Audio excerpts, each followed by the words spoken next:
up, ladies and gentlemen, and welcome back to HCS Pro Talk, your weekly Halo esports podcast, episode 281 for the week of April 2nd, 2023. And the title of this week's episode is, as Accessing kind of figured it out, don't call it a dynasty yet. Okay? You know what the title almost was, Will? What were you thinking? The Fortified Green Wall. Fortified. Yep, that's okay. What the title was before I changed it. Okay? Okay. So, Smiley with the fucking 5 gifted to kick off the show. Insane, man. What an unbelievable man you are. You're amazing. Love you. Thank you so much. You get a woo! Greatly appreciated. But yes, the former title of what this episode was going to be was the Fortified Green Wall. But then I'm like, you know what? I'm going to change it up. Because like Formal said, and like I personally think, you shouldn't call it a dynasty yet.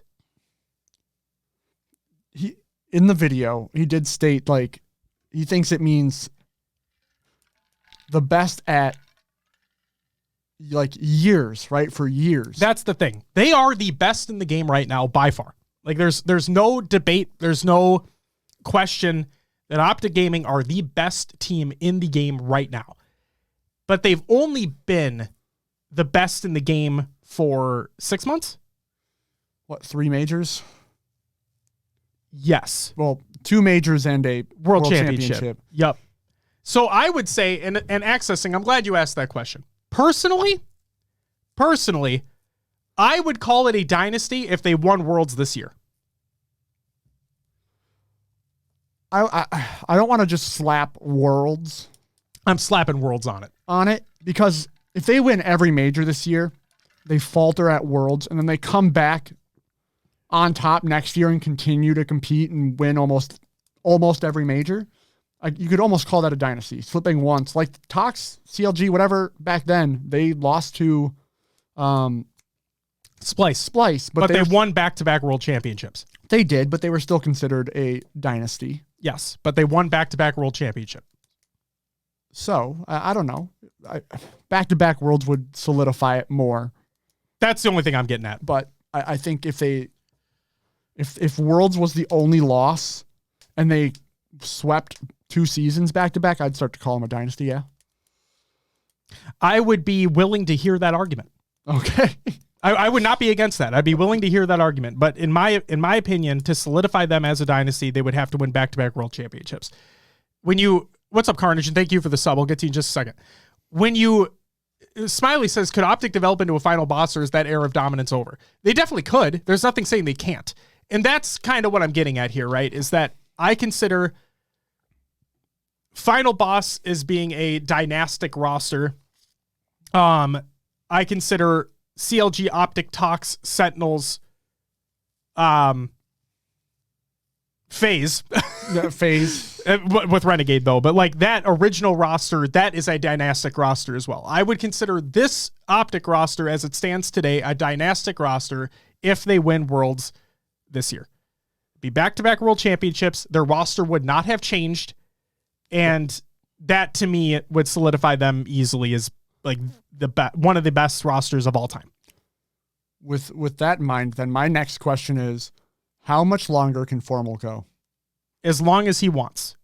The reason why I say that is because if you watch that process video when APG was giving his speeches, and he's like, it's never about my hands, it's about my mind. And I'm like, that just gives the answer right there. If Formal's in the same mindset as I assume he is, he just wants to win. They all just want to win. Every player wants to win. As long as he has that drive, as long as he has that willingness to compete and wanting to win and wanting to get better, he can go for as long as he fucking wants. It doesn't matter. All right. Yeah, fair answer. Thank you. Beth says, I agree with, I think it was Formal on the process. It's more of a time thing for me. See, there you go. And Carnage, thank you for the 8-month resub. You get a woo! Greatly appreciated. Let's talk about what's coming up. Well, actually, I didn't even fucking do this. My name is Josh, a.k.a. JK Fire. This week, I'm joined by the man in the tropical optic shirt, Will, a.k.a. I, Mr. Mayhem. Will, how are you doing on this Monday evening? I'm tired, as always. Yes. work and then straight here for the podcast. But yes, we have the 4K as our topic this week. Excited to dive into that. You're stealing my fucking thunder, man. Just one of them, okay? Some other things to talk about. One of 3 items? One of 3! I didn't even read what you had listed on this episode, so I accidentally stole it. That's fine. Fuck! But yeah, it's been a day. How are you doing? I'm doing your well. HCS Pro Talk t-shirt and HCS Pro Talk dad hat. Yeah, you can buy them on the merch store. ! Merch in the chat. I'm doing well as well. I worked today, obviously. I put up some shelves, as you saw. Yeah. And then I built a bookshelf today, too. Oh, so also built a bookshelf. Yeah, I also built a bookshelf. Fun. Yeah. So that was fun. Did you get like incredibly frustrated at some point? Nope, it took me a half hour. Oh, well, good. Yeah. It's good when they go smooth. Yeah. But thanks, IKEA. There always seems to be a point when building something for me that I get so frustrated, and then you finally figure it out and finish it, and you're like, oh yeah, I did pretty good. Like, you know, makes it a little more worth it in the end. I had that exact feeling when I was building my daughter's dollhouse, because that thing was a fucking pain in the ass. And I also had that feeling when I built her crib for the first time. She's in a bed now, like she's in a loft bed, and that thing was way easy to put together. But that fucking that crib and that dollhouse were a disaster. Kill says, yo, what's up, guys? Stopping in right now to say hi. Catch you on the VOD. Enjoy your week. Have a good show. Much love to you as well. Thank you.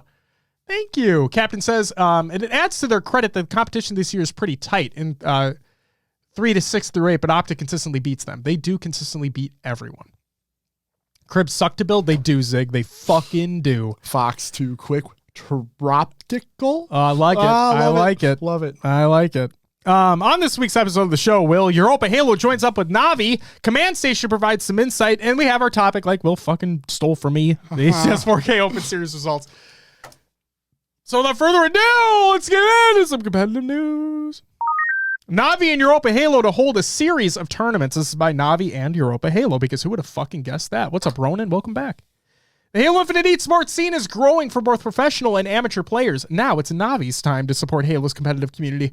As one of Europe's leading Halo Infinite clubs, Navi has a vested interest in developing the regional scene. Today we're pleased to announce a partnership with Europa Halo, a tournament organizer who has a dedicated team of experienced specialists who love esports. The spring series of Navi and Europa Halo tournaments with a prize pool of $5,000 will take place in May. The Opens will be on May 6th, May 14th, and May 20th, with the season final on May 27th. And then the Navi and Europa Halo Summer Series, the Opens will be on July 8th, 15th, and 22nd, with the season finals being on July 29th. 3 Open Cups leading to the season finals. All cups are double elim with the HCS rulebook. Opens 1, 2, and 3 will be open to all players in the European Halo region. Open events only provide seeding points. Teams are awarded points based on placements for the Opens. The top 8 teams based on those points will be invited to the finals. If a team wins an Open, 1 of 3, then they automatically qualify for the finals. Other participants are determined by Europa Halo points. And the season final top 8 is a double elimination event. Here is the prize pool of $5,000. Fourth will take home $400, third $600, second $1,000, and first $3,000. What's up, Fresh Veggies? Welcome back to you as well. And believe it or not, that's it for the competitive news. Short one this week. Yeah. Yeah. Will. Yeah. What do we got next? Rostermania! Yes, as Josh mentioned in the coming up on this episode, here we have a piece of it. An update by Command Station. We get some clarification on what happened with that situation. And she states, just an FYI, I didn't get dropped from my old team. I'm a free agent because of outside issues other than the game. We all wanted to stay together for the long run. Still looking for a team. I'm very good with macro gameplay and IGLing. I play to win. I'm extremely dedicated and live in film. So there you go. There's a lot of speculation about what happened there, and she just was like, hey, this is what's going on. Yes, I'm glad that she provided a statement, because there was the rumors going around of like who dropped who, blah, blah, blah. Yeah. Sounds like nobody got dropped, and something came up. And now still a free agent. All right. We finally got the status quo roster announcement. Excited for this one. It's King J, Cherished, Piggy, and Straight Sick with Lavid. I want to say like David, so it's like Lavid, but that's like, And Lavid's the coach. I have nothing against Lavid or Lavid, but I was kind of hoping that Callis would be able to continue his coaching with what was the leftover squad. It's unfortunate. Clutch, we've fucking been here. Where the fuck have you been? We've been here. We had one episode delayed, and then we were back on our normal schedule. Yes. So, yeah, Clutch. Yeah. What the fuck? Martin says, we got COD news to add. I'm actually, right now, with Boston making a roster change. What? Again? What are they doing? We have Vivid's out. On the spot news. Oh, boy. Kremp in. All right. Good luck to Kremp. I don't know who that is. I assume a challenger player. It seems to be happening a lot this season. It is. Good for them for getting the opportunity, you know? Yeah. Like, that's great. Top challengers player. That's it. There you go. Bada bing, bada boom. All right. Well, with the COD news added for Rostermania, that does it. Technically, that was Rostermania. It was Rostermania. That fits in the show. Perfect timing. Martin had with the perfect timing. It's time for your upcoming tournaments of the week, presented by noobcombat.com. Check out noobcombat.com for your Halo Wii sports needs. Tuesday, April 4th, that's tomorrow. Yeah. The Halo Rec League FFA series continues. On Saturday, April 8th, we have the competitive Halo Hub 4v4 draft tournament and the Lady Spartan Saturday series qualifying number 3. And Saturday, the 8th to Sunday, the 9th, we have the Gamers Assembly LAN. Also on Wednesday, April 5th, you have your mixed league for HRL. And then Thursdays, you have the pre-made league. You going to win your match, Will? Hell yeah, we are. That's right. Oh, love that. Love that. Love that confidence. After our last series, which I'll talk about in Will's adventure, yes, confidence level is up for the team. Not for me personally, but for the team. Love that. I have a question, bro. How would someone like Persecute be added to a top team? He's so cracked now. I've never seen him in a serious placement outside of FFAs.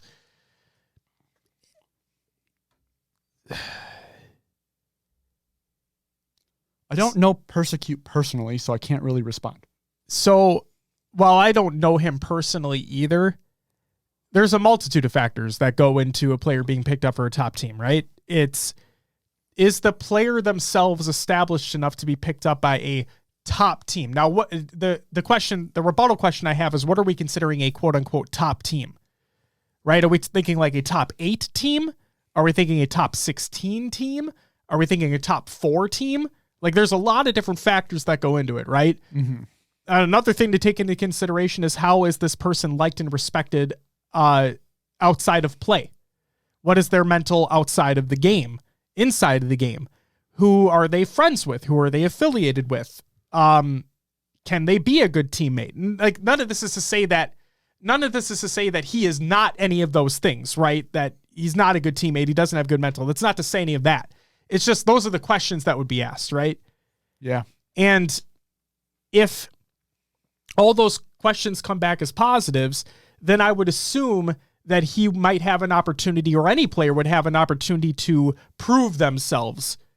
And even if you do have a lot of those good things, we've heard a lot of people say this, in Infinite, that it's all about gelling with your teammates. Everyone has to kind of mesh together and work together. And if could be a great player with great stats and whatever it may be, but if you're not gelling with the team properly, it is what it is.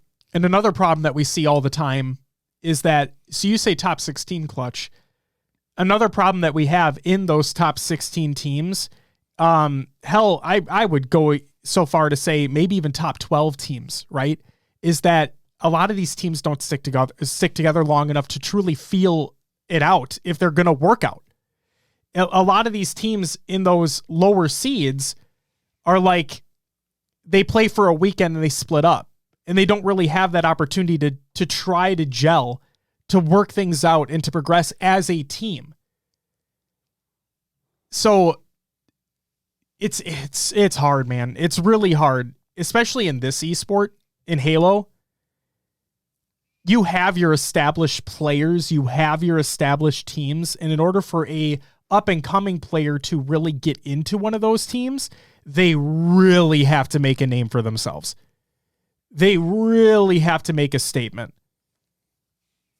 So It's really hard. It's really hard. But yeah, I've heard a lot about Persecute, and I know he does well in the situations that he's put in. So yeah, it'd be great to see a lot of other players, including him, make names for themselves and be given other opportunities as well. So it'd be cool. Martin says, I'll add a point here where FFA is very different from 4v4s. It's very true as well. Very, very true. Thank you for asking the question, Clutch. Yeah. So, Will, with the upcoming tournaments of the week presented by noobcombat.com, check out noobcombat.com for all your Halo esports needs. Out of the way, would you do me a favor and go through the tournament league recaps over the last week? Oh, of course. We'll start off with the European FFA Spring Series Open number 2. This took place on the March of 29th. March 29th. Words always hard, as always. In 8th place, we have HopX. 7th went to Moss FPS. 6th to T Calpin. 5th went to Crucial. 4th went to, is it St. Joper? 3rd, Calzone.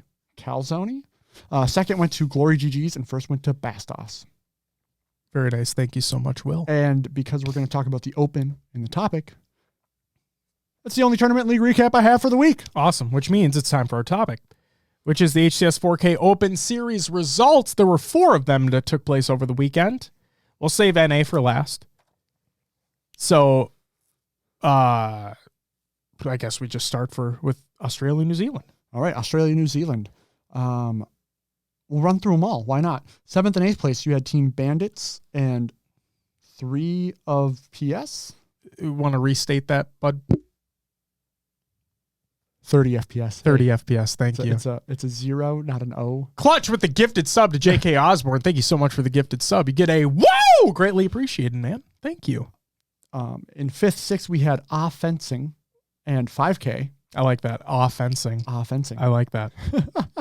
In 4th place, we had Divine Mind. This is rated Slays, Sways, and Berserk. 3rd went to Digital Nation, Rice, Flex Reigns, Nobles, and Mido.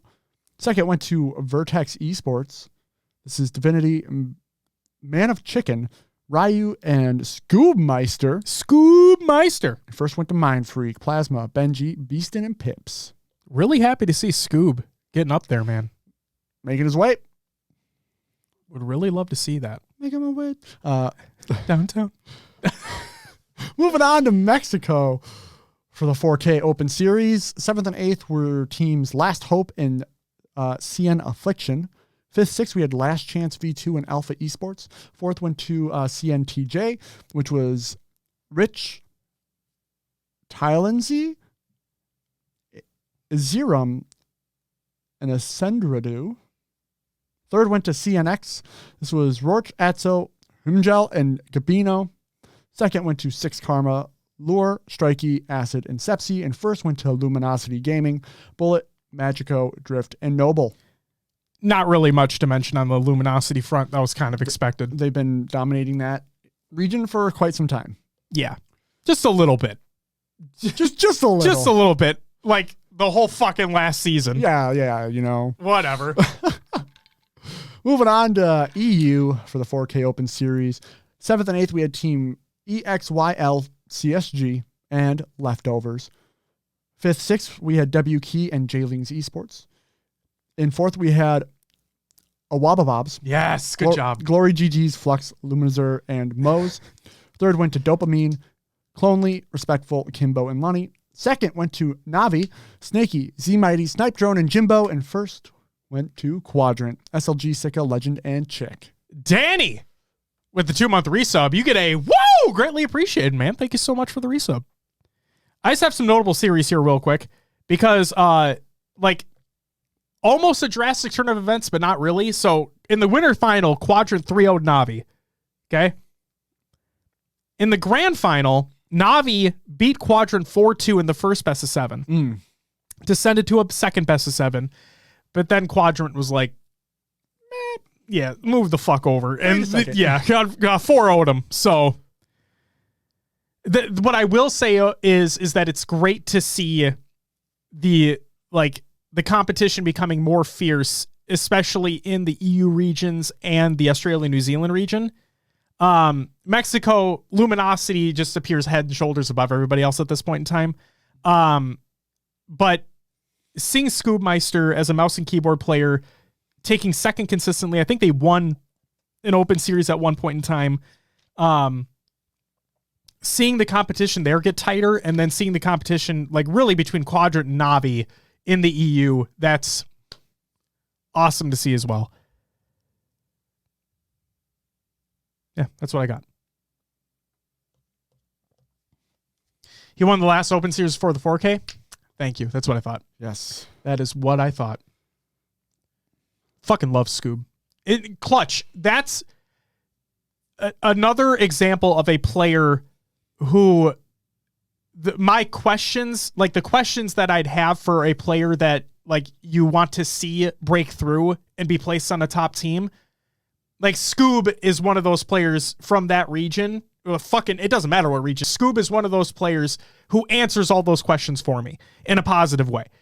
He, to me, is a player that I would want to see. And this is no offense to any other player out there, but like he is one of those players that I'd want to see make that next step because of all of the good that he's done, the mental that he has, and like his drive, his willingness to compete and be better, to be a good teammate. That's an example of a player that I would want to see. So just to take that a step further. Yeah. North America.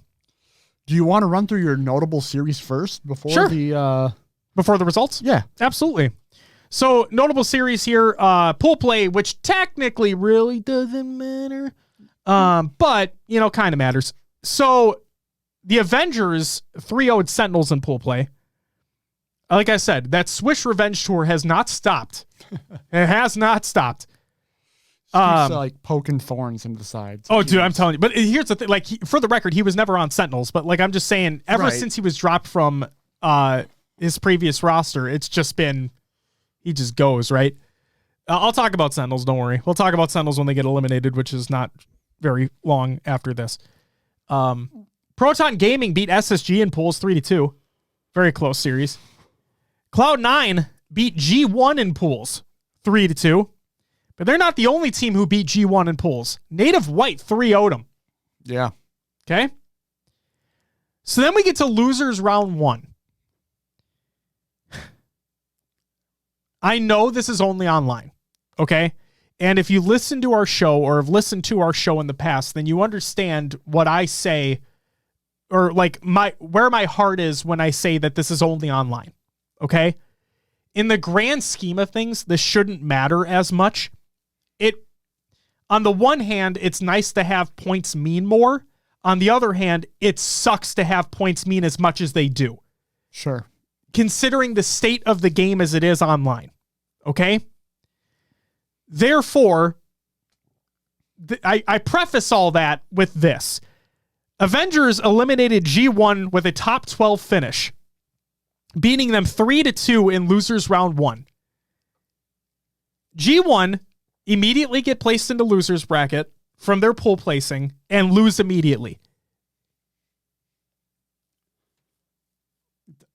Even at LAN, this is a team that hasn't performed to expectations for me. Now, we've only had one to go off of so far. I agree with you. Plus online. I agree with you. It's just, I have to see what happens in Texas, basically for the rest of the year. For the rest of the year. I told you last week that I was worried about them. They're a team that I'm genuinely worried about. I have massive respect for Hoaxer as a coach. So if there was anybody that could turn them around, I would want it to be him. But I just, like you said, nothing they've done so far has wowed me to a point to be like, I have confidence that you're going to go far. They haven't instilled that confidence in me yet. And I know that this was only online, but the fact that you get eliminated top 12, the worst placing you can get, it's unfortunate for me. Zarok, or if I mispronounced that, I apologize, but thank you for the follow. Welcome to the live show.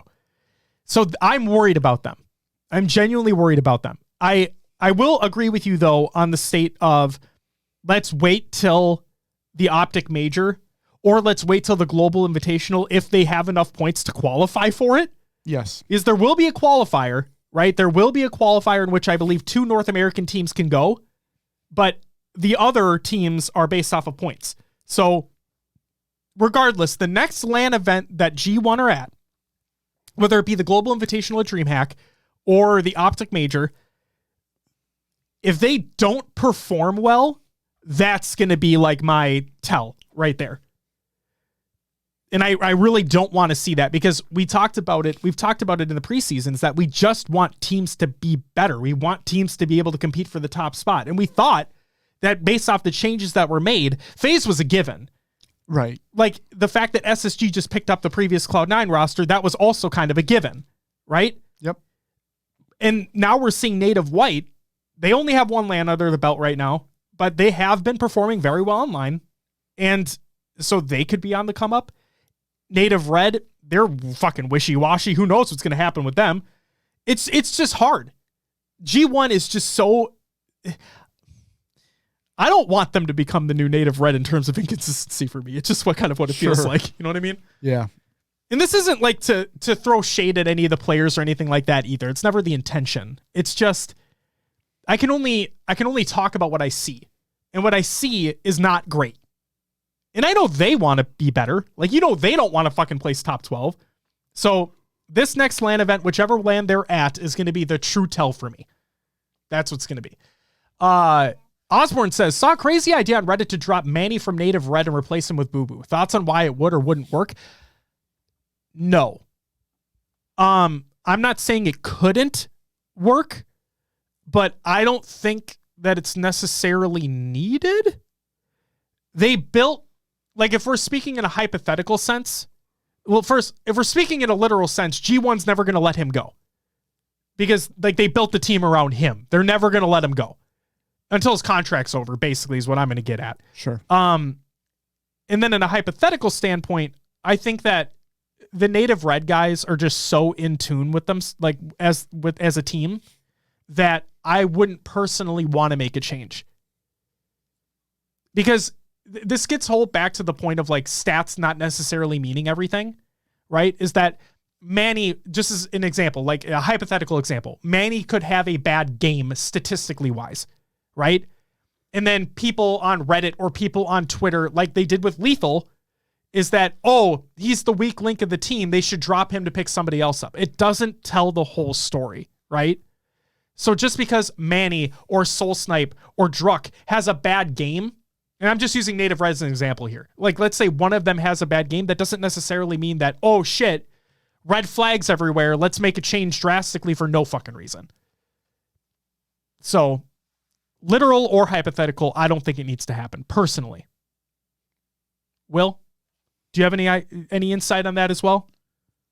Well, the main thing you said that, the Native Red guys, they are kind of like a family. Those 4 sticking together, they want to keep working together. I don't see them dropping Manny just for the same reasons you said.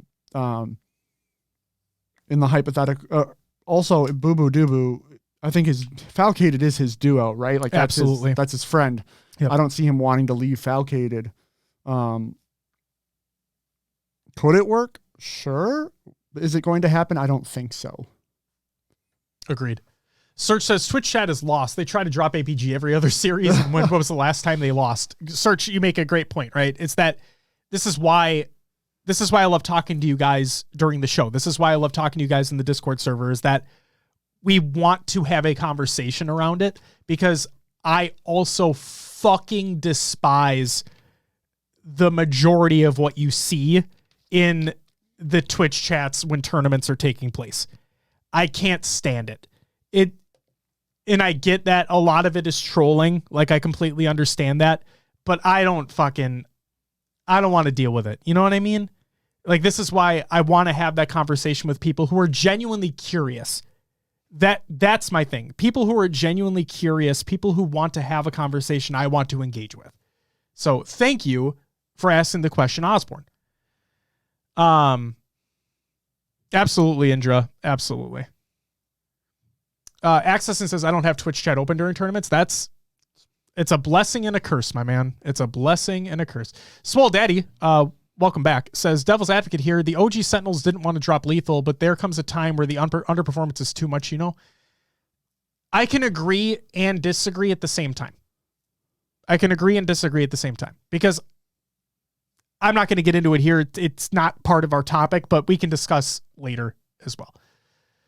Honestly, I don't know what to do with Sen. They aren't good, but they aren't bad. If there's chemistry issues or what, but it's hard to say what would fix, maybe just time. Search, we're going to get to that shortly. Through the Rostermania in the COD channel. Yeah, we did mention that during the Rostermania, Beth, about Boston Breach, if that's what you're talking about. So, okay. Speaking of Sentinels, we can talk about Sentinels now. Native White eliminates Sentinels with a top 12 finish as well. Okay? Yep. So both G1 and Sentinels finished top 12 in the tournament. Native White beating them 3-1. What's up, Shurzy? Welcome back. Okay. I need to preface this by saying I'm not just saying this because I'm a fan of Collect. Because I don't want, the whole point of this show is that we speak our minds. That's plain and simple. There's no bias. There's nothing like that. We like players. We like teams, sure, but we speak everything objectively. I don't believe at this point in time that Sentinels need to make a roster change. I truly believe that a lot of the issues that are happening with that team specifically have to do with how the game is being played online. That is truly, truly what I believe. The reason why I say that is because of the clips that Lethal has been posting basically weekly. And the other thing, too, to keep into consideration here is that if you read people that ask him, hey, are you yeah, I see the clip, but are you doing anything to try to fix the problem? He gives examples of what he's already tried to fix things. And he believes that he's dialed it down to the connection to his ISP, not the game itself. And so I'm not kidding, guys. If you go and look at the clips that he's posting, did you see the oddball one that he posted from the event? I haven't. Oh, good Lord. It's awful. He literally, it was against Native White, and it was on Recharge. He's bottom elevator with oddball. Barcode comes in from the hallway. Lethal melees him. What happens when you melee somebody with oddball? Drops shields. Drops shields. Nothing. Not only that, the shields did drop.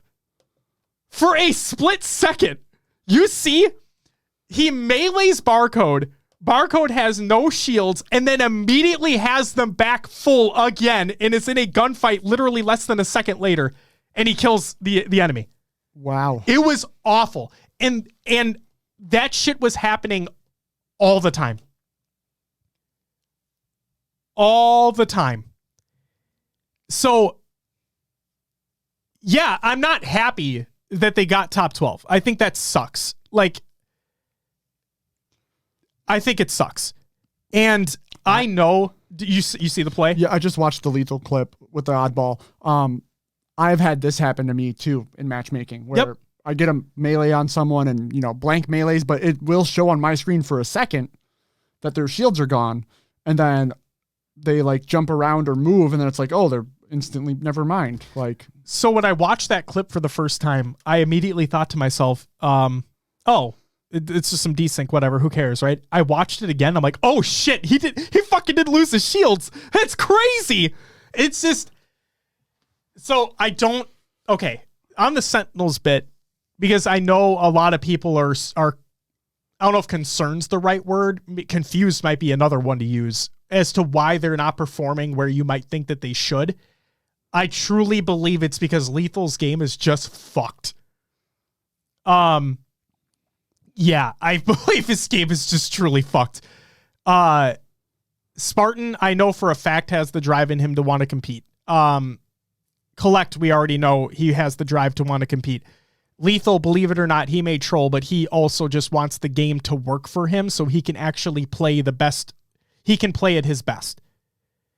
it sucks the situation that they're put in, and it sucks that they placed top 12, but just to answer those few questions, right?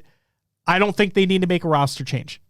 At this point in time, I do not believe they need to make a roster change. After the next major,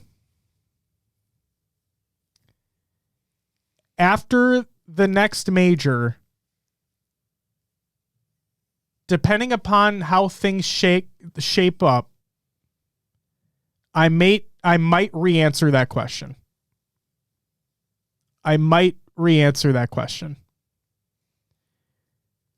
Based off of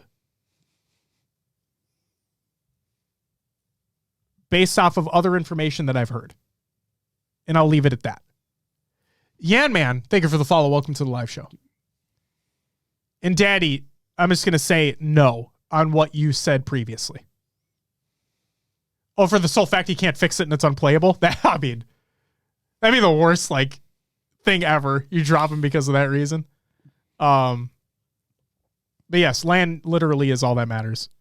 But hey, fuck it. So yeah, G1 Sentinels top 12 finish. G1 I'm realistically worried about. Sentinels I'm not necessarily worried about because I'm waiting to see what happens on LAN at the next event. Honestly, who could you replace as a Dream Team Sentinels, that is? I could think of one person. Yanman says, I'm confused. What in your opinion should be Sen's ceiling? What should their ceiling be? I think any team shouldn't be necessary. I don't like, what the fuck? I don't like that question. No offense to you. No offense to you. I don't like that question. I hate thinking of terms of ceiling. The ceiling should be first place, right? Where do I think they could be? If they iron everything out and Lethal gets his fucking game figured out, I mean, fourth place is up for grabs, in my opinion. Yeah. I think fourth place is up for grabs. For any team. For any team not in the top 3, fourth place is up for grabs. That's what I'd say. I'd say where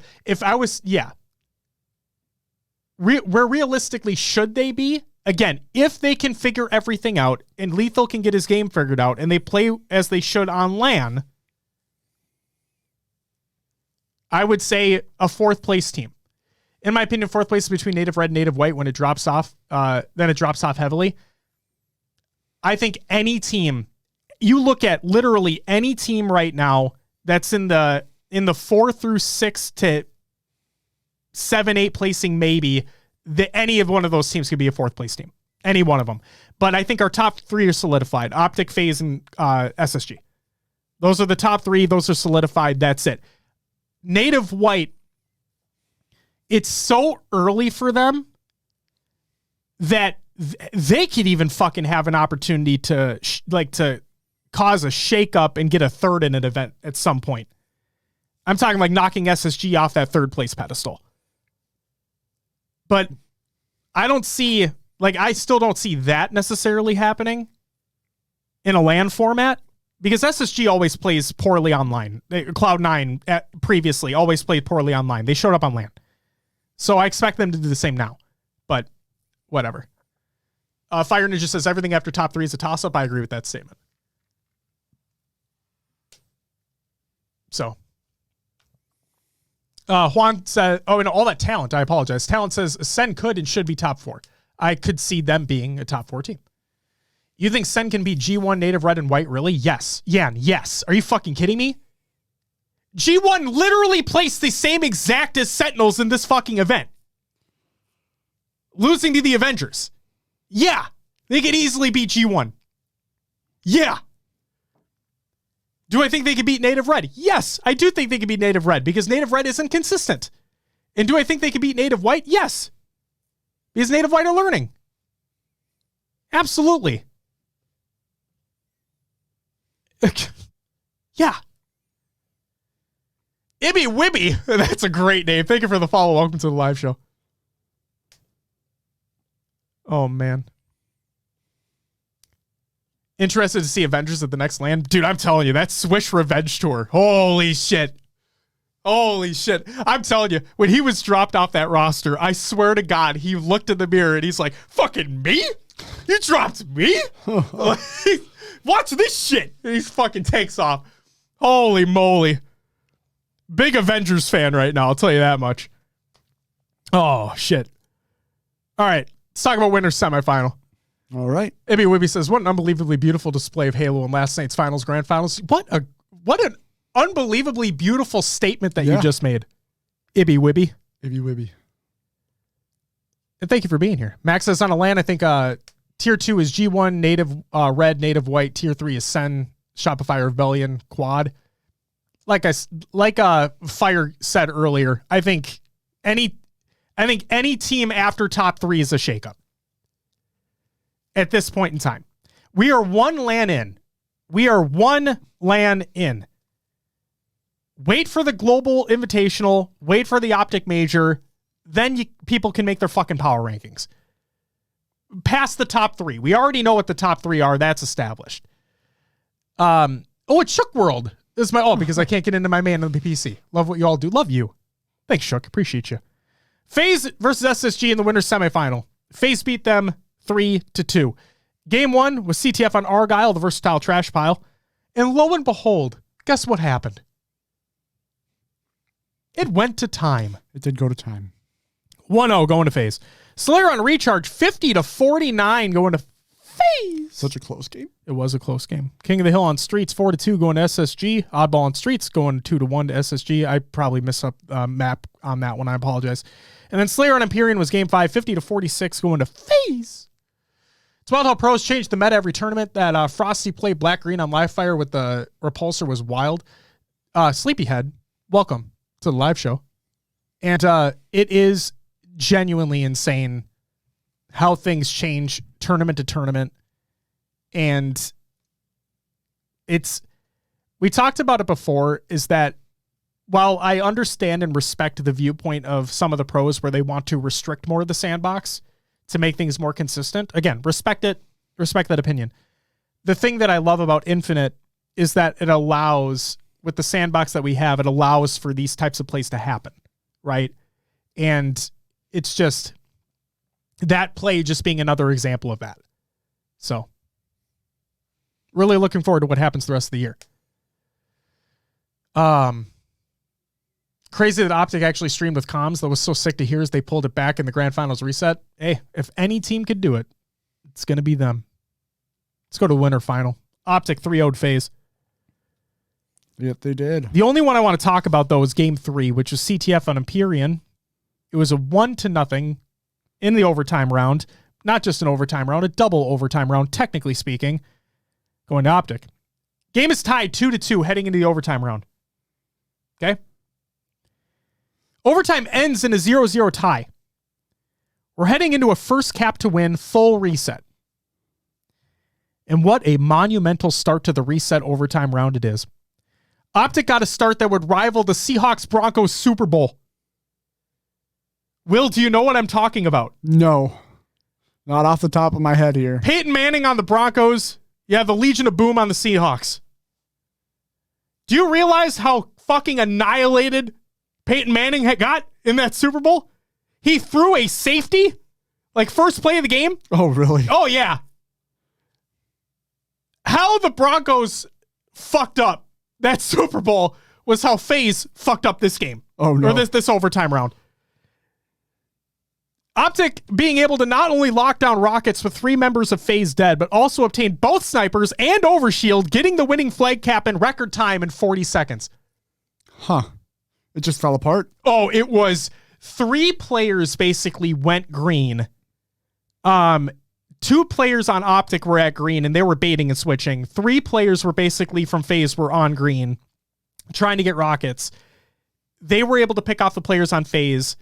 I think Renegade had snipe or something. Someone had snipe at FaZe's tower sitting on the ramp. And like Formal with just the most beautiful rockets you've ever seen. They get advantage and they just fucking go. Fresh says, in my opinion, FaZe didn't fuck up. Optic just played perfect Halo and had a perfect starting strat. That's understandable. That's fair. That's fair. I just wanted to make a comparison. I just want to make a Super Bowl reference. Fresh, you can't just fucking give me that. Let me take it. Let me have this moment, Fresh Veggies. Please. Fuentes, thank you for the follow. Welcome to the live show. But yes, the opening strat was amazing. And yes, Danny, that Super Bowl was embarrassing. But man, it was funny. It was fucking funny. Fresh Veggies. I'll allow it, I guess. Thank you. I appreciate that, Fresh. Thank you so much. Didn't they do it twice, too, at the very beginning? Yes, they did have another. If we're talking about FaZe Optic, yes, Optic had another rocket play as well like that. But, like, holy shit. It was literally, Fresh used the word, perfect. It was literally perfect. You could not have asked for anything more to happen. You get rockets, you get 3 dead, you get both snipes, you get overshield, and you run the flag. Like, it was just done. Fucking done. Holy moly. So, yeah. Optic 3-0'd him in the winner's final. So then we go to the loser's final. And FaZe 3-0'd SSG. That they did. Game 1 was oddball on streets. 2-1 going to FaZe. Mm-hmm. Round 2, this is the thing I wanted to mention. Yeah, I remember this one. Yes. Round 2 ends in a literal last-second ball grab by SSG, taking the lead by 1 second and dropping the ball to take the round win. And I believe it was oddball on live fire, if I'm not mistaken. It wasn't streets. I'm an idiot. But it was just, it was a really good maneuver that they made outside scoreboard to get that last second, drop it immediately, and get that win, that round win. That was great to see. So I believe they were holding it window. Yes, they were holding it window. Yep. They had to play to be able to slay out. Well, or was FaZe holding? FaZe had the ball in window. Yep. Gets killed. SSG are only down a couple seconds or whatever, and the time is ticking down the clock. And I think it might have been Renegade, but whoever was on FaZe throws it out window towards OS side. Yep. And the player on SSG was able to grab the ball at the very literal last second. Yeah, 1 second left on the clock. Held it for like literally a second or two to get the 1 point lead and then dropped it to take the win. Yep. Rain Dance, welcome to the live show. I remember it was actually it was a tied game. It was like, what do you need to win? I'm forgetting. 100 points per round. So yeah, it was like, what, in the 60s or 50s? I think it was 66. Perfect. Yeah, so it was like 65 to 65 when that ball dropped out. And I'm like, what happens if a tied oddball? Do they replay the round? How does that happen? Or I think it ends in a tie. Does it go to overtime? No, I think it ends in a tie. Oh. I think it does end in a tie. Correct me if I'm wrong, chat, but I think it does end in a tie. And then Daddy says, I think FaZe more individually talented, but Optic is the best teamwork I've ever seen. Yeah. They are literally the best team right now. Tools says, sense in a tie, I believe. Thank you, Tools. Appreciate it. Welcome back. Then we have the grand final. It was FaZe against Optic. Mm-hmm. Kind of expected, right? All that talent says first series of grand finals had me really nervous as an Optic fan, but the boys pulled through, thankfully. They did pull through. The green wall stands tall. But not in that first best of 7 because holy shit, I don't have any notes for this series. The reason why I don't is because they got rolled. They got rolled. The only game they didn't get rolled in was the Slayer that FaZe won 50 to 45. Okay? But Oddball and Recharge 2-0 going to FaZe. Slayer on Streets 50 to 45 going to FaZe. Strongholds on Livefire 250 to 173 going to FaZe. CTF on Aquarius was 2-1 Optic. And then Slayer on Recharge was 50 to 36 going to FaZe. So during this grand finals, obviously had LVT up on the center screen. Yep. And I realized Optic streaming with comms. Like, okay. Second stream by Discord became Lucid. Third screen became Formal. Yep. I'm like, what the fuck is going on? So I listened and I tuned in maybe, I think it was like game 2. Slayer on Streets when I started listening to their comms, and they didn't sound like themselves. I guess they weren't, how do I put this? It sounded a little hectic at times. Maybe sometimes like they weren't listening to each other. Sure. Like they were just, or just what they were trying wasn't working out. Sure. And after the first set, the first grand finals or the first bracket there, or what do you call it? The first, before the bracket reset. The first series. First series, yeah. Yeah, first words. series. Why are words so hard today? It's okay. Should have worn that shirt. I remember Lucid was just saying, you know, he basically called, he's like, they're playing ratty. Like, always check your corners. Make sure, you know, don't expect that they're always running away. They could be hiding. They could be, you know, and they slowly got to that. And then he also was like, hey, we know how they're going to play. They're going to get weapons and then coordinate a push. Like that's how they're playing. And then, second best of 7 here. They bounce back. So in the second best of 7 for the grand final, Halo 3 followed. Holy shit. Whoa. The best one. Thank you for the follow. Welcome to the live show. Halo 3. Debatable. Fuck off with your debatable bullshit. I love you, Halo 3. Second best of 7, bracket reset. Game 1, CTF on Argyle, 2-1 going to FaZe. Game 2 was Slayer on Empyrean, 50-28. At this point, I was like, oh no. 50-28. The pros who knows. Love you, man. Definitely not a pro, but I appreciate that. Love you. Thanks for the follow, man. I need to repeat this. Game 2 was Slayer on Empyrean, 50-28 going to FaZe. 50-28. What's up, Wolfside? What's up, Mickwin? Welcome to the live show. Good to see you, bud. If you guys have not watched the Mickwin interview, go watch it. And Shurzy, if you're still here, if you have not watched the Shurzy interview, go watch that shit too. They're both great. Game 3 was King of the Hill on Live Fire. It was 4-3 going to Optic. With Optic being down 0-2 in the second best of 7, they needed a momentum swing in their favor, and they seem to have gotten it at the perfect time. Even being up 2 hill captures to 1, FaZe were a mere couple seconds away from tying the game with the OS hill.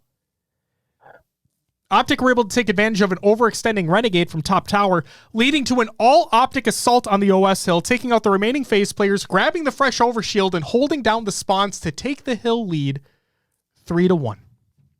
And this series that you just talked about, that little series of play, is when I heard the comms flip for them. It was like they were down in the gutter, they weren't feeling it, to, okay, we're in this, it's go time. It was the momentum swing. That switch flipped for them at that moment. The play was executed perfectly. 2 players went top mid over to sandbags and caught the players that were in bottom trenches. Like it worked. The play worked out perfectly, right? But FaZe answered back immediately with back-to-back hill captures to tie the game 3-3. Optic, their mentals locked in, are able to take the final hill convincingly, winning the game 4-3.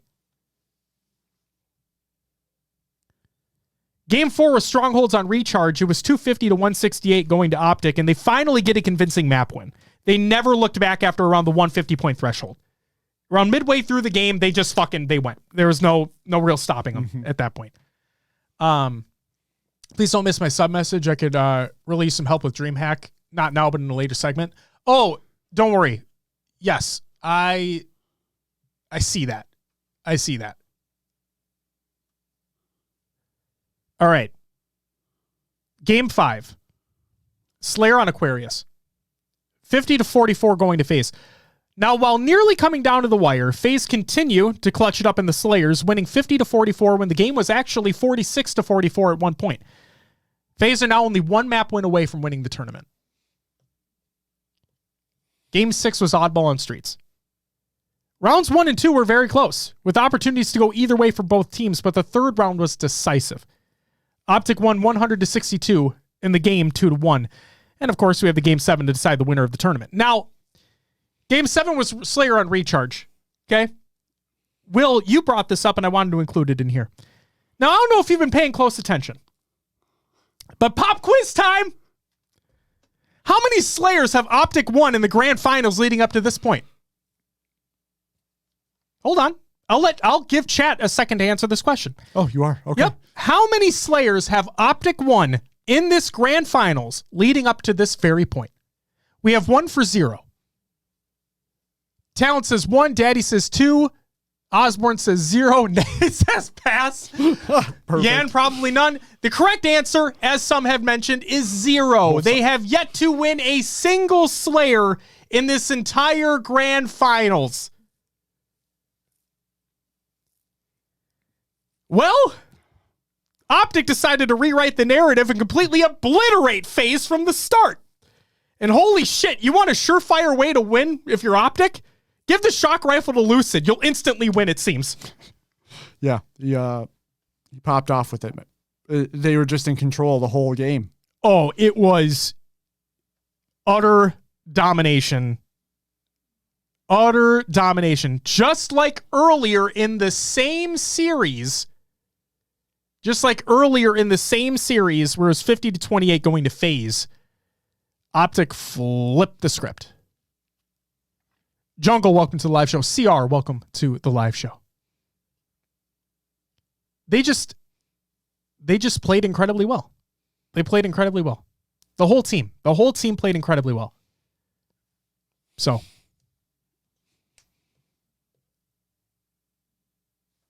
just crazy. Yep.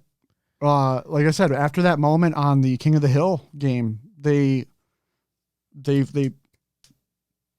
from what I could tell, they just turned it on. It was, they seemed sluggish in their comms. They weren't, they're playing fine to an extent, but it seemed like everything clicked at that moment and they were off to the races.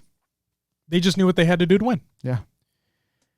This is why I'm so excited to see these teams duke it out all year long, because this is what it's going to be. This is what the grand finals I expect to be at every single event, is unless brackets just somehow get absolutely fucked. Sure. I just totally see it being Optic FaZe the rest of the year. With the way both these teams are playing, I'm not against that statement. They both showed how great they are. The thing I'm curious is that LAN play. Sometimes you're watching an online tournament and you see, someone just gets around a corner or dies when looks like they did get around that corner. Mm-hmm. How much is that going to impact how things pan out on a LAN environment? Good question. Tool says we need Plaza for Slayer pool bad. Here's the question, Tools. Because we had Strongholds in it in 5, right? Yep. Yeah, we had Strongholds in it in 5. Could we see King of the Hill as well being represented on Plaza? That would be cool. Could we see that? Just more in the rotation. Yeah. Why not? Right? Could Oddball work? Maybe not. Maybe. I'm wondering if they're going to have the camo drop platform again. Tool says Oddball no. Okay, I agree with that. I can say Oddball no. Yeah.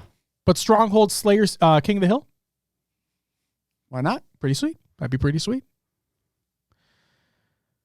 Yeah. Why the fuck not?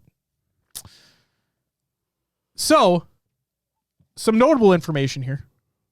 Optic not losing a single game in bracket play leading into the grand final. Just wanted to point that out. Optic coming out sluggish in the first grand final best of 7, which we've already discussed. Yep. And then from Lottie, says, the disrespect I see from chat to pro players at every level, especially the highest, is sickening. I rarely ever watch with chat, but if I do, it's vile. I love the majority of Halo fans, but if you are one of those awful individuals, I'd like to see your ranking clips. I bet you suck.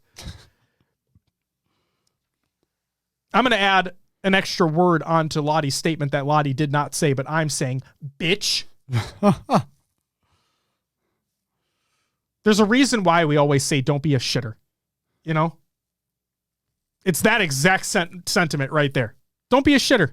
It's easy.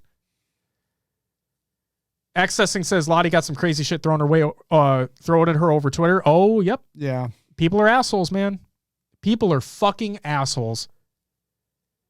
But that's the thing, is that not only in competitive Halo, but like a whole bunch of different scenes and whatnot, people need to grow the fuck up, take accountability for their actions, and stop being fucking shitters. It's easy. It's easy. It's just the troll culture kind of sucks online. It does suck. What am I saying? Not kind of suck. Yep. People are just going to say whatever to get a rise, or, not take all angles into effect when making a statement. Exactly. So many shitters. So shout out Lottie for fucking making a statement.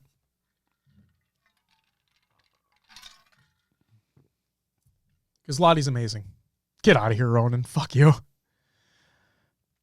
All right, and then some personal thoughts here, including a couple of Spartan takes as well. What? I just saw the Tell 'em Jake quote. Yeah, fucking Jesus Christ. So online versus LAN, in other words, points having a lot more weight than they did before. And like a lot more. So first off, I want to read what Spartan said here. And I know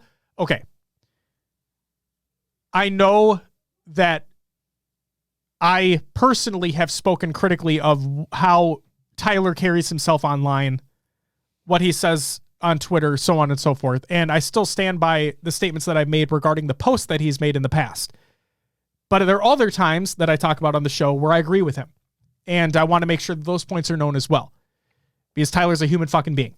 Okay? And this is what Tyler said. There shouldn't be invitational LANs that you qualify for with basically only online tournaments. It just isn't fair. The fact only 16 teams are going to be at the Global is a joke too. Why not 24 teams? Why only top 10 North America and not like top 12 to 16? So many teams and players. So, the GOAT emoji, thank you for the follow. Welcome to the live show. On one hand, like, I'm split on this take, because on the one hand, I only want the teams that have proven themselves to be there, right? AKA, in my opinion, only 16 teams. I could see 16 teams being fine. I know that there's a lot more representation in North America, but it is a global invitational, right? That's kind of the point. Right. So having the 16 teams, personally, I'm fine with. But the only online being qualifiers and points meaning so much more than they have before, that's kind of where I'm iffy on the subject. Because on one hand, online Halo is a completely different beast than LAN Halo is. And Tools, I saw your comment. He says online Halo needs to matter and pros need to get over it, in my opinion. Online does need to matter to an extent. To an extent. Tools says it hurts the scene so much for none of the top teams to ever play in the tournaments. It does. That's your face of the league, basically. Yep. And the only reason why that Optic played in this 4K is because if they didn't, they could lose seeding. They would lose their top seed. So there's that. It's not, you talk about LAN versus online. It's not feasible to get these teams together so often for LAN tournaments. Mm-hmm. You have to go online. Yes. And the more online you can do, the more you can have your talent and attractions for your league to be shown off. Absolutely. It's just, I agree that online needs to matter to an extent personally. Rebel Reaper, welcome to the live show. Thank you for the follow.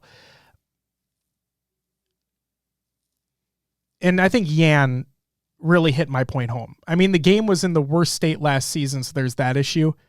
Briggs, welcome back. My problem with how the game is right now from an online state. And I know like this goes down an entirely different rabbit hole and we don't need to get into that. It's just, that's my issue right now with the points meaning so much more than they did before, is that online being in the state that it's in, where we're talking about the best players in the world, right? The top teams in the world, where one misplay, one setup that gets broken down could change the tides of a game or a series completely. And with online being the state that it's in, there's more opportunities for that bad shit to happen, which it's just not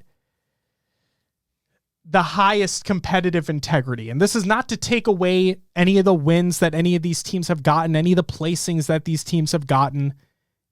It's just, it is really unfortunate when you see something happen on the stream and you're like, oh, that's devastating, right? You can hear the fucking, the sighs that happened, because if that just didn't happen based off how it was played online, maybe things could have drastically changed during the game. This is all hypothetical, right? This is all hypothetical, but it's just the way that I look at it. Prince, welcome. Thank you for the follow as well. Says it would matter more to the pros if the game wasn't terrible online. That's the point that I'm kind of getting at here, right? Ricky, thank you for the follow and welcome to the live show as well. I'm going to quickly catch up on chat here just real quick. Osborne says, I talk about this in other sports too. People want to watch good Halo, but most only care if it features teams that they care about. Most people aren't getting hyped to watch top random open teams. They want to see Optic, FaZe, SSG, etc. And all the pro players they watch stream. That's understandable as well. Problem would probably be solved if the invite was 24 instead of 16, but that would be more expensive tournament for the HCS. That's the thing though, is that that brings me back to my other point of, I only want the top teams who earned their spot to be there. Because, like, yes, we live and we operate in a scene where, sure, any team has the ability to pop off, right? Any team has the ability to make a run. But at the same time, are we really thinking that a 16 to 24 team is going to make a run to the top 4 of the tournament? Really, though? No, I don't. So I don't think they necessarily should be invited. Sue me, you know?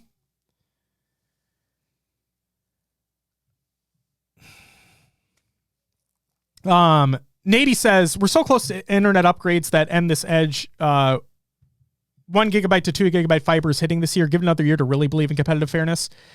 Even then, I don't know, man. It's so hard. Jurdius, it seems to be the same top teams winning online that are winning on LAN. It's very true as well. Beth says, I definitely agree about online should matter to an extent so pros play in these tournaments, but oh man, can I absolutely sympathize with pros when it comes to how bad this game can be online. Borderline unplayable at times. And if anyone can talk about that, it's Beth. Beth, I'm sorry. Like, I don't mean to be an asshole towards your internet connection, but you get it. You know? You get it. So, yeah, I don't know. Daddy says, I just wonder, like, are they playing the game on Starbucks Wi-Fi? If this was my livelihood, I feel like they'd find a way to get good internet. And that's the thing, is that Lethal, in the examples that I provided earlier, Lethal is trying. Like, Lethal is trying to work to get his situation figured out to the best that he can, right? I mean, hell, he's even said that it's not necessarily the game. It's more so his connection to his ISP. So clearly, I imagine he's in conversations with his ISP to try to get something figured out. So who knows? Yeah, Daddy, no problem. I'm glad I could clarify for you. Accessing says, I play from Tokyo, Japan, and it's really everywhere. 120 milliseconds is a norm for me. Sometimes I get 70, sometimes 220. I'm so sorry, man. Like, that fucking blows. That sucks.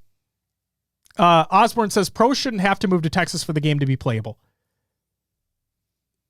I agree with that statement. Now, at the same time, and to get back to one of Tool's statements earlier in the chat as well, he says there isn't much parity between the online and LAN results, to be honest.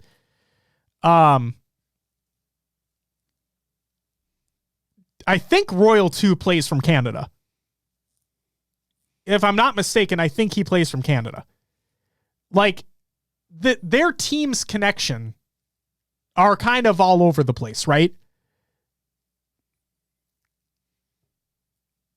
And he did play really well. So, who knows? Building, welcome. His ping isn't awful, though. Okay, I'm not going to say can be. That is absolutely a factor. Lucid plays from Florida. Yep, knew that. Shurzy says, I think the whole scene should move to Ireland. Then we can all play on the Dublin server. Shurzy, I think everybody should move to Ireland so then we could just have lands in Ireland because that just sounds fucking awesome. Pros move to Texas is going to be the norm soon. I mean, a lot of them are. I mean, Spartan literally tweeted earlier today that looking for apartments or something, or pending a season 3 of the HCS exists, he's going to move next year.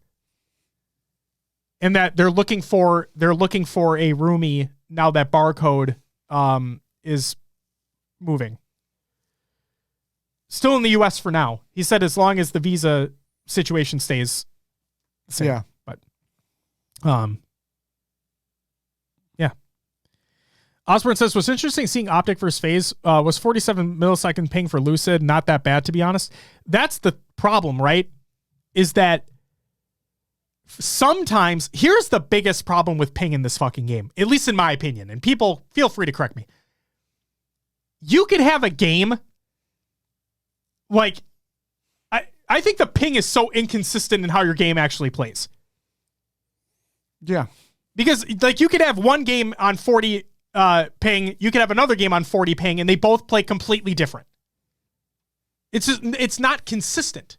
It's just ping in this game is fake. It's so difficult, man. I think, I could be on 40 ping, but if someone else is on 70 ping and they're just bouncing around a little bit more, or something else is going on weird on their end, sometimes it's a benefit for them because you're not tracking properly or something like that, Yep. Shurzy says, honestly, 30 in Halo is rough. I can play Apex on 50 and it'd be fine. Riz says, I've had games where I'm 100 ping and it feels like LAN. See, it's like, what the fuck? What are you going to do?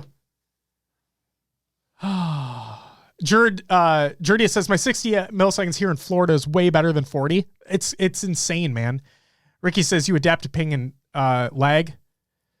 I mean, to an extent you do, but at the same time, if the game just fucks you, like if the game just fucks you over with some dumbass desync or something that happened on your screen but didn't happen across the server, it's like that just fucks with you, man. Rain says 3 for 3 have been silent on server issues for 3 months now, so much for being a high priority issue. I'm not going to say it's not a high priority issue for them. Obviously, we'd like more information, and hopefully we do. Oh, Tools brings up a really good point. Server issues have to be the reason why grapple, camo, and ball don't work anymore. It's like straight up broken now. I saw the Spartan clip. If people have not seen the Spartan clip, did you see this? Which one?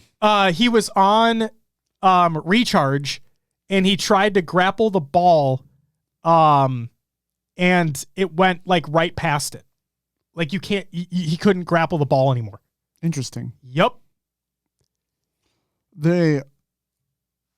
Jungle Tactics asked for a link. I could find a link. Someone mentioned that sometimes you have to just be a little bit more precise now. But I've realized that too. Like, I try to grapple shock or camo on Recharge, and it's sometimes will just zip you right there instead of actually grabbing the item. There's the link. There is the link. Yeah, Lucid with 5 seconds left. That happened to him as well in the grand finals, right? On that oddball. And see, that's the type of stuff that I'm talking about, right? Is that one, it's like that play, whatever play it may be. My problem is that with, if this stuff happens on LAN too, then obviously it's an even bigger fucking problem. Not that it's not big enough already, but like it's these types of things that happen, especially online, where one play that happens like that, one setup that happens like that gets broken down, or a play that doesn't go the way that you expect it to because the game fucks you over, like it can drastically change how a series plays out. It's like, it's not I'm trying to bring it all back to the original conversation of online versus LAN, points being more than they ever have been, all that. Okay. I'm all for online being like online mattering, to an extent. But it just really sucks that the game is in a state that it is online, that you know what? Didn't they say they fixed something about like arm placement? I don't know. In an update? Because if you look at the clip, his reticle is right on it when he fires it. But it goes right above it when he shoots it? It's up and to the left. Like, because the arm is so... That shouldn't matter.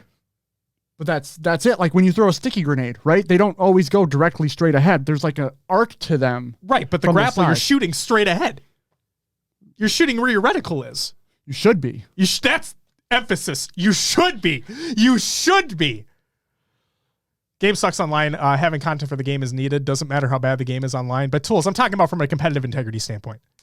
Yes, having content's great. That's fucking awesome. Whoop-de-doo. But from a competitive integrity standpoint, that's my problem. Mollymo,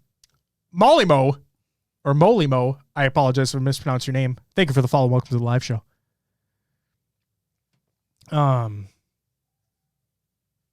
Getting an insane amount of blank melee since season 3 released. I'm on fiber. It sucks, man. It sucks, man. Go to Emoji with the sub. Thank you so much. You get a woo! And Croy. Thank you for the follow. Welcome to the live show. I don't know why I put an accent on that, but I appreciate it. Oh, man. So, there's that. It just sucks. It just sucks, man. You know? It just sucks. What are you going to do? But we've already been talking about it, but to keep that conversation going, online events with major inconsistencies in how the game plays per person, setup, connection, etc. And this is, again, I want to start by saying from Spartan, quote tweeting a lethal clip, I didn't play to my personal standards today and I'm frustrated with myself, but there is still this, and he has like 80 more clips from the rest of the series. Just isn't fair, but I'm done complaining about it. Just accepting depression instead. And that clip may have been the oddball clip, but it's just, wait, Briggs, is that real? Hold up. Briggs, is that real? Jesus Christ. Goat emoji asks, thoughts on call? Might have missed it. Complexity? I mean, I don't really have thoughts on them, to be completely honest, emoji. What I want them to do, if they haven't done it already, is I just want them to hurry the fuck up and sign Rami, like, completely. Again, if they haven't done it already. And I'll wait for judgment on that team until the Global Invitational, if they qualify, or the Optic Major. That's what I'll wait for.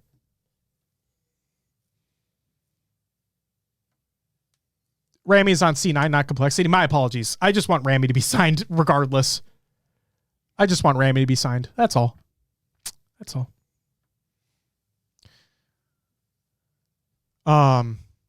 It's crazy they're partnered and lowered in rankings. Emoji. Okay. Let's real quick. Emoji, you're new here. I appreciate you being here. I'm going to give you a piece of education. Okay, this is me teaching you, okay? The HCS Partnership Program does not mean you have a good roster. Plain and simple. To become a partnered organization within the HCS Partnership Program,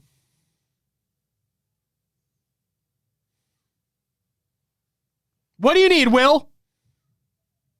Money? Money! You need money. That's all. But yes, tools, and this is probably what emoji you were probably talking about as well. Did you guys discuss complexity not signing up for the tournament or no? We have not yet. So, Tools, do we know definitively that they just didn't sign up?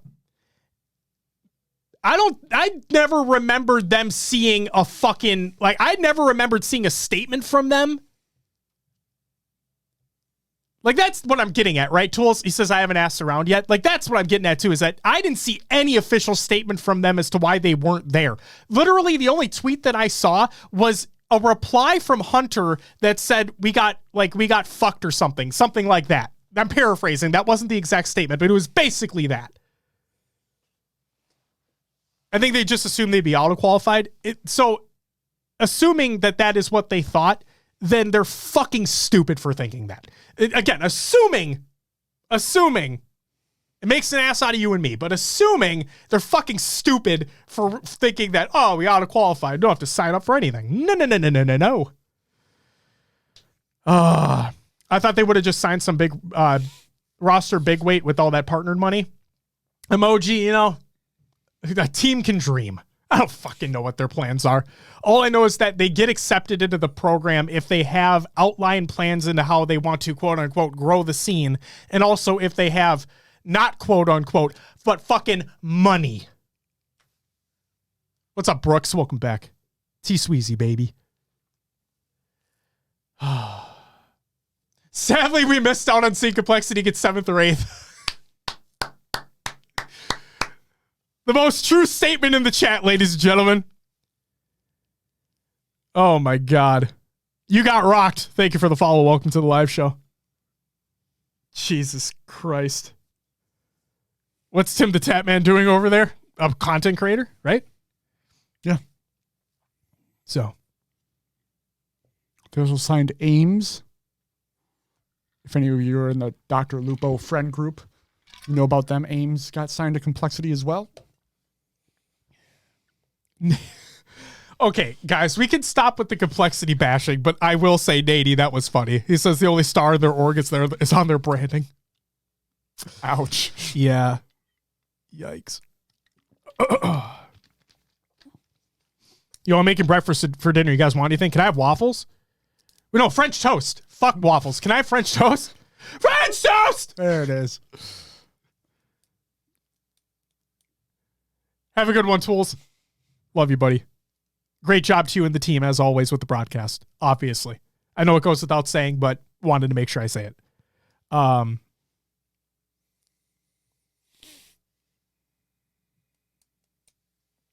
So, did the 4K end with the exact same top 3 or 4 as Charlotte? I could have sworn it was. Yeah. Yeah? Did FaZe get 3rd, though? And SSG was in the grand finals? I think that's true. So close enough. Was here for that clip last time, here for it again. Good. Oh, man. All right. So, yeah, the point that, just circling all the way back, the point that I'm trying to make is that I want the game, I want online to matter, absolutely. I want it to matter to an extent. I want the pro teams to be competing because obviously it provides more content. That's great. It provides more eyes on the content being seen too, which is great. But my problem is with how the game is online. It can be, sometimes it can be amazing, right? Sometimes it can be amazing. But other times it's a fucking disaster. And when those disasters strike, there are literal instances where it can cost you a game. And in a tournament format where there are stakes on the line, now more than ever with these points meaning as much as they do, that is very, very difficult to stomach. And I know I may be sounding over dramatic, but it fucking sucks. And I know that the top teams that are on LAN are still placing at the top online. I can't refute that. But from a competitive integrity standpoint, where I want all of the teams to be playing at their absolute best, at their absolute peak, we're not getting that right now with how the game is online. In my opinion.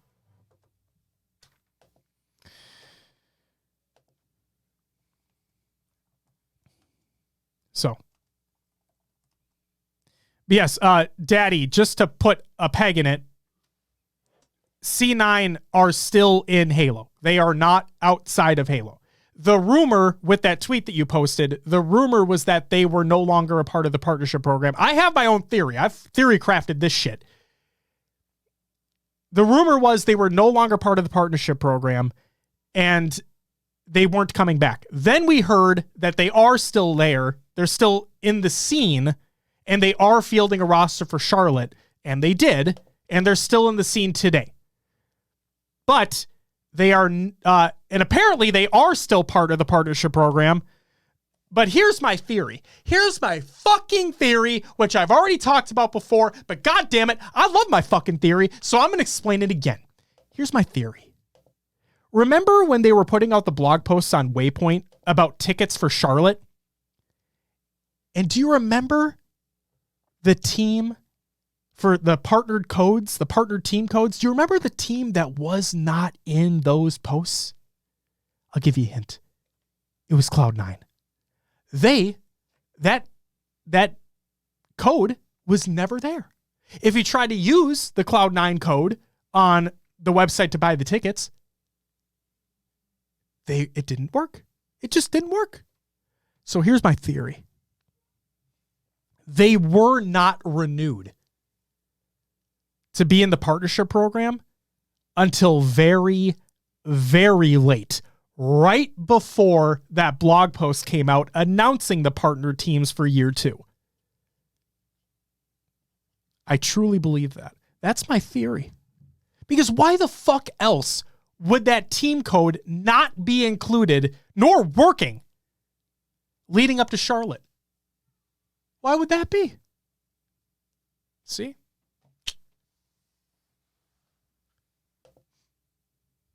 Theory crafting Kramer. That's what they call me. C9 was one of the big orders, cost cutting too. Exactly. Like that's why, and this is what made me an ass, is that I assumed that they were out of the partnership program because their code wasn't existing anymore. And they were not included in the articles leading up to Charlotte. So like, I truly believed that, okay, if your code is not listed as being a partnered team code to use to buy discounted tickets for the LAN event, then you're not in the program anymore. Why have no AM teams made a team called Cloud 69? Shurzy, what the fuck, man? Great question. Great question. The fuck? Oh, man. Yan says, I wonder if that's also a reason the skins weren't available at the start of the season. That very well could be too. I like that theory. I like that theory crafting, Yan, man. I like that. So, who knows?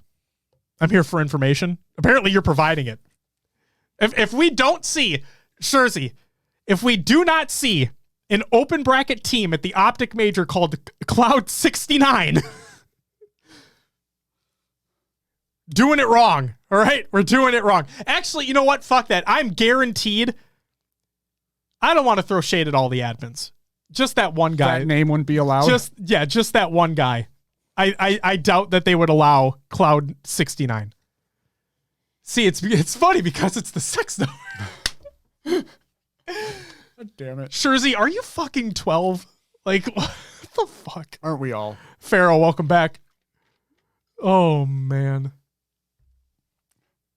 Then the other bunch, Yang needs a yin. Instead of needing org, yin needs a yang. And then Yang needs a yin. Why not?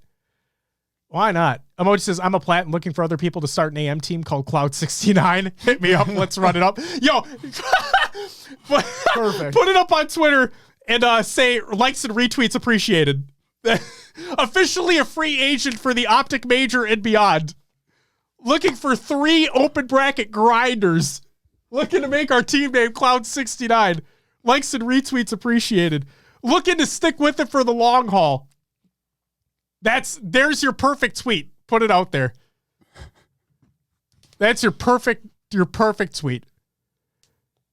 Oh my God. Oh. All right. I'm sorry to drag that on further. All good. Real quick before we move on to the regular news and we finish the topic out, I want to give a massive, massive shout out to all of the folks that streamed the 4Ks that happened over the weekend. We had broadcasts from all 4 regions. Yeah. And of course, here's my shade through the HCS. None of them were officially broadcasted. Guys, we're not playing whose line is it anyway anymore. The points actually matter now. And none of these broadcasts were officially done by the HCS. Now, I have a theory as to why they weren't, probably due to budgetary constraints, which is, again, understandable, but it just sucks. Regardless, huge shout out to everybody that did put on a stream. Not only the players, but Europa Halo for the European scene. I'm going to quickly pull these up right now just so I don't get them wrong. Give me 1 second here. Australia, New Zealand was like a literal individual. Mac Apsu from the Australia, New Zealand region, thank you. And then from Mexico, it was Easy Esports Latam. Thank you so much as well. And yes, absolutely. Said it with Garrett was here. Huge shout out to LVT for putting on the North American stream as well.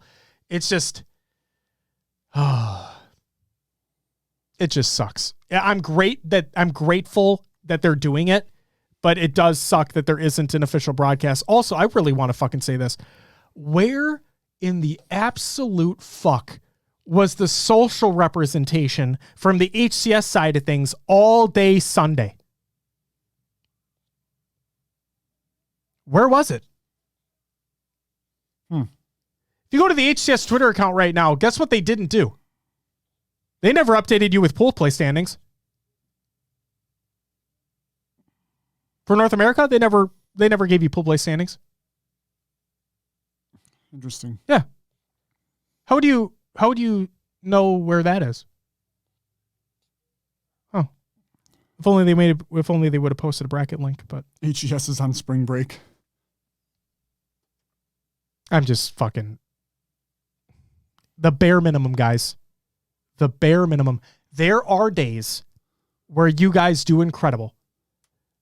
But man, when it fucking matters, when it really matters on a tournament weekend and you're not officially broadcasting it, and there's barely any official tweets coming out of your Twitter on a Sunday, Championship Sunday. Good job, guys. Keep up the great fucking work. And Nady, I'm not even going to go that far because I know the amount that's on his plate. Not going to throw a lot of shade at him. My kid is screaming right now. Remember Halo Infinite is a 10-year game? That's actually not true, Ronan. That was a misconstrued statement. If I'm not mistaken, I believe that is a not like true statement that they said. So, didn't LVT peak in viewers regardless? Yeah, around 10K, I think. Something like that. Yeah, fucking shout out to them because they're amazing. And that's it for the topic. Congratulations, Optic, on taking the tournament win. And like the tweet I put out earlier is that when there's ever a team to bounce back, holy shit. Optic bounces back, man. It's crazy. Just crazy. Let's get into regular news. Not a whole lot here. Educational Echoes by 343. I'm not really going to get into it, except the Firewall event, the 20-tier pass that they're doing, that narrative event. Week 2 will be April 11th through the 18th. Week 3 will be May 23rd to the 30th, and week 4 will be June 13th to the 20th. Again, it's only 20 tiers, so you really only need to complete 2 weeks worth of things to get it completed. Or 5 challenges each week. And with this event, you can complete challenges in any playlist. Mm-hmm. So that's cool. And then one little snippet I wanted to include as well is Halo Gear Rewards, Halo Infinite Pins. When the time comes on the week commencing May 2nd, complete the Sight Unseen event pass to earn access to the Bandit pin. So for those who don't know, there will be 2 events other than the Fracture event. The first event already happened, but the second event called Sight Unseen will be on May 2nd that week. So there you go. And I imagine it's going to be the 2 weeks leading up to May 23rd when the Fracture event comes back. Makes sense. That's what I would assume. So there you go. That's it for the regular news. Fuck it. Got games watch. We already talked about it, so we don't need to talk about it again. The Boston Breach made a change. Congratulations to the player out of challengers, and hopefully you make a name for yourself. Moving on, it's time for Will's Adventures with the Nailovers.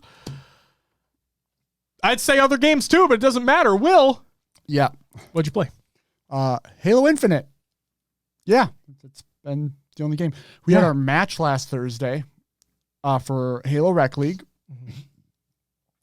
And this was a very tight series. We went back and forth. I wish I could remember the series altogether. But I know we lost game 2. I think we won game 1. Lost game 2 Slayer. I have the notes written down at home and I just forgot to transfer them. Nice. Yeah, wonderful. I think we lost game 3 as well. Won game 4. And then here we are, game 5. No, you know what it was? We won game 1 and 2. Game 3 was never mind. Fuck it. I'm all over the place. Fuck it. Won game 1. Game 2 was Slayer on Live Fire, which we lost 50-49. And this might be one of those online moments that you talk about. I was top tower. There was a guy sneaking around back mud. I drop down and I get the melee to his back, but not to his back. And I hate when that fucking I got happens. meleeed and shot. I got the return melee and instantly shot for the loss.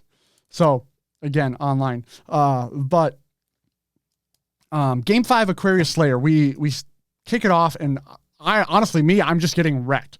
I got put on basically spawns for a while where I couldn't link up with my team. I got collapsed on when I tried to move across the map. And it was a rough start. We were down by 9 to 11 kills at one point. And that's not that rough. Huh? Oh, you were down by 9 to 11? Yeah. Oh, okay. I thought you said you're down like 9 to 11. Like no. You had 9, they had 11. Well, it's not that bad. No, we were down. Okay. You're down a good chunk. Good chunk. And I just started playing sneaky. Like playing ratty, hiding corners, waiting for people. Yeah, you know. And we got up to like, you know, we were losing say 35-40. And we got the spawn to trap them blue fridge. They were so we collapsed on blue fridge.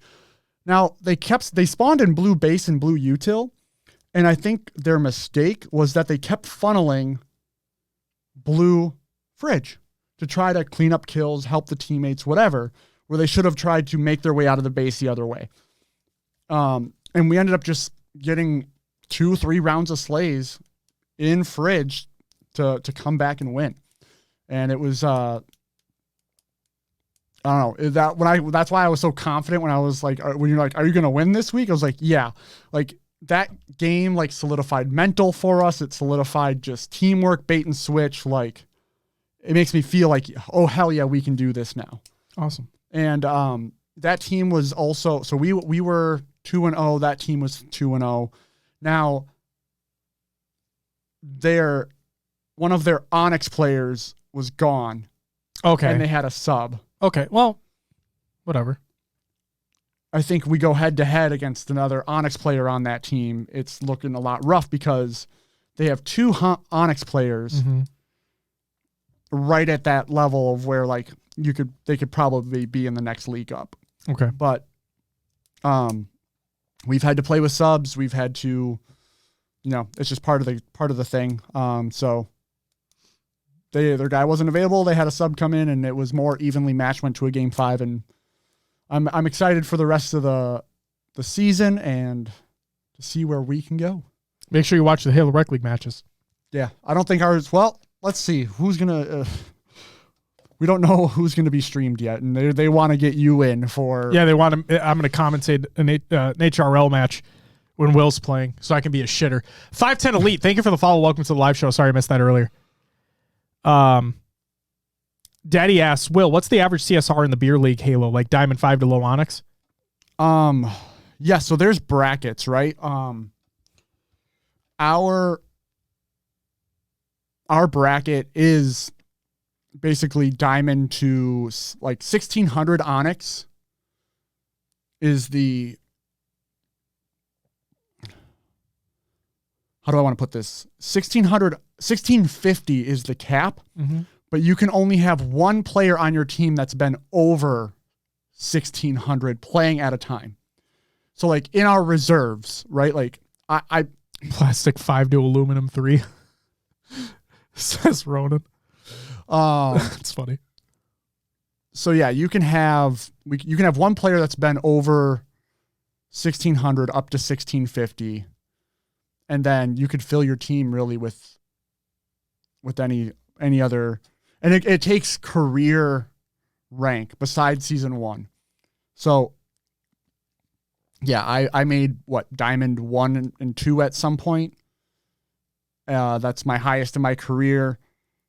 And so yeah, that's the level I'm at. Ronan says he's currently Tupperware 2. Tupperware 2.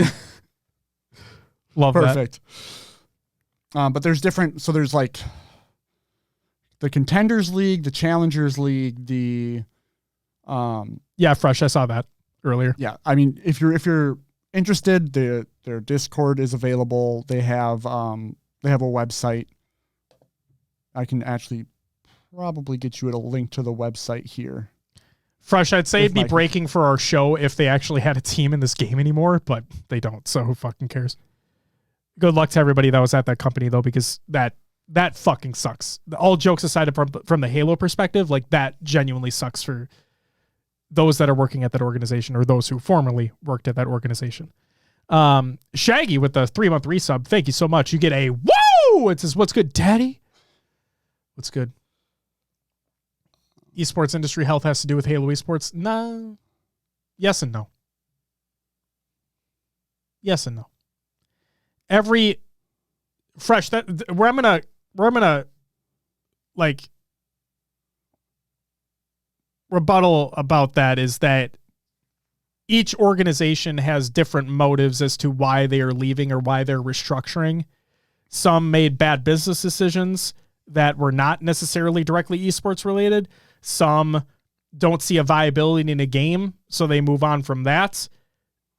Like, it's just because it's primarily an esports organization doesn't necessarily mean that,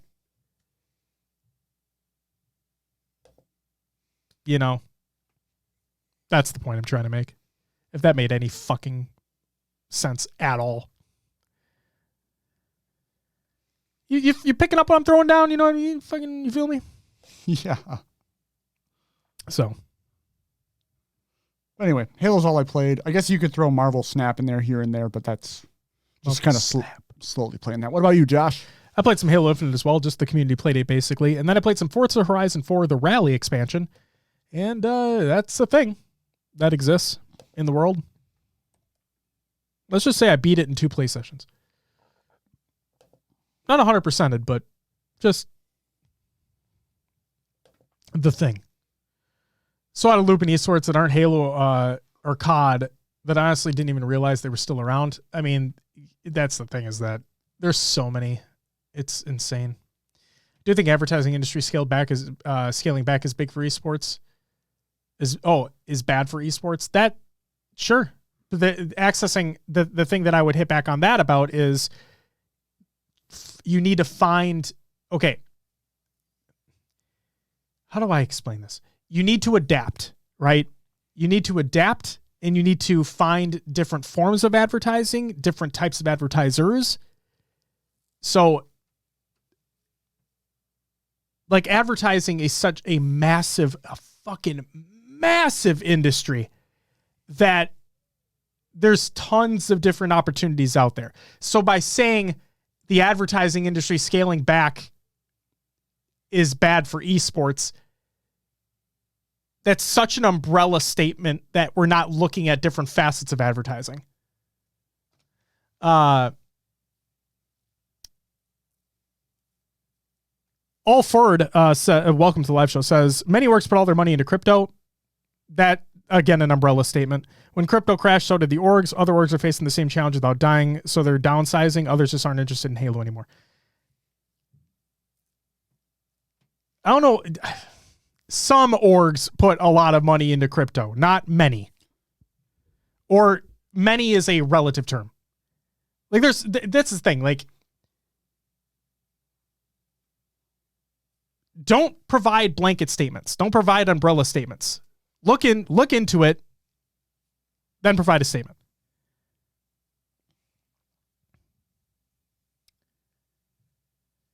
Yan says that it still comes down to our economy and what orgs invest in. Sure.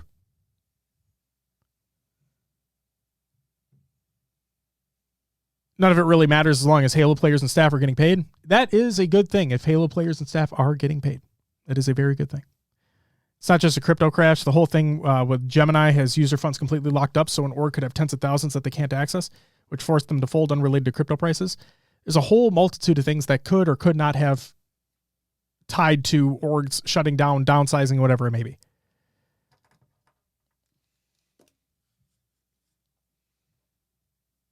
So, who knows?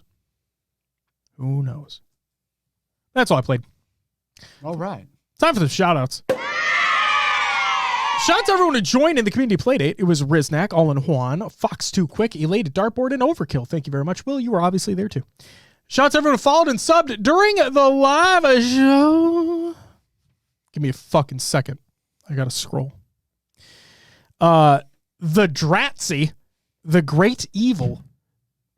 That was a loud thud. It was. Xerox, Yanman, Ibby Wibby. It is Fuentes, Halo 3, the best Halo. The Goat Emoji, Rebel Reaper, Prince Alba, Rickid, Molimo, Croy, You Got Rocked, and the 510 Elite. Thank you all so very much for the follows. Greatly appreciated. Welcome to the live show. And then Smiley with the 5 gifted, Carnage with the 8-month resub, Clutch with the gifted sub, Danny with the 2-month resub, Daddy with the 4-month resub, Goat with the fucking new sub, and Shaggy Nades with the 3-month resub. You all get a woo!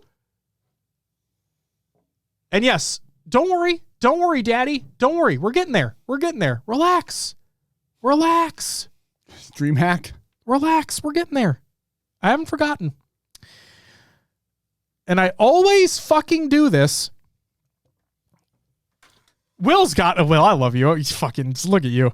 Shout out to everyone who is a patron at the semi-pro and higher tiers over on the Patreon.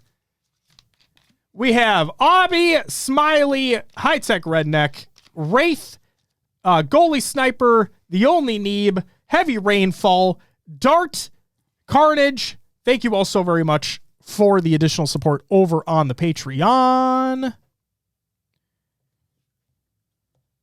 Greatly appreciated. You guys, if you have not seen the Patreon, go check it out.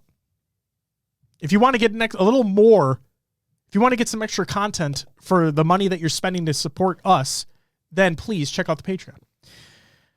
Or don't. That's fine too.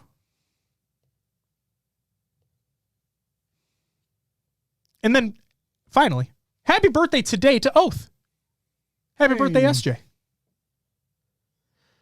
Community creations, Halo memes every day, right.com/r/Halo memes. Formal builds 2 Dynasty teams, the process. Go check that video out. And the thing that I really want to hit home about this video, the process video that they released, Will, you know what they did during that video? What's that? They broke down that fucking unbelievably dumbass play on Livefire where they were all sitting by garage. Oh, they did? They broke it down. They broke down why they did that, and like, funny, I watched the video and I don't remember. Oh, it's so fucking funny. What do you remember what they said just off the top there? Why they did that? They just wanted to try something out. Oh, and I'm like, that's totally paraphrasing what actually happened. But like when I watched that segment, my immediate thought, and I still think this to this day, is why the fuck did you do that when you were already ahead in the game?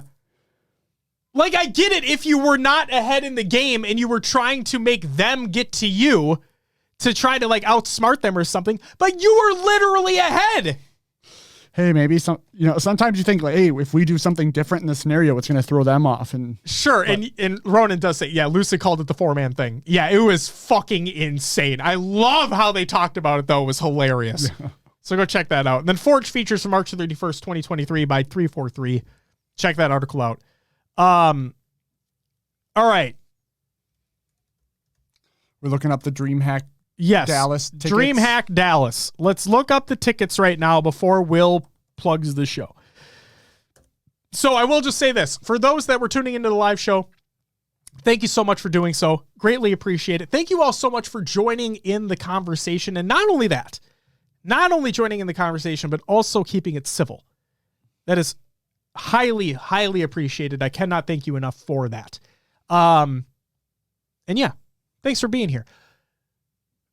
Daddy asked a while ago to look into what the fuck it means to buy a DreamHack ticket and what he actually needs to do to buy tickets for DreamHack Dallas.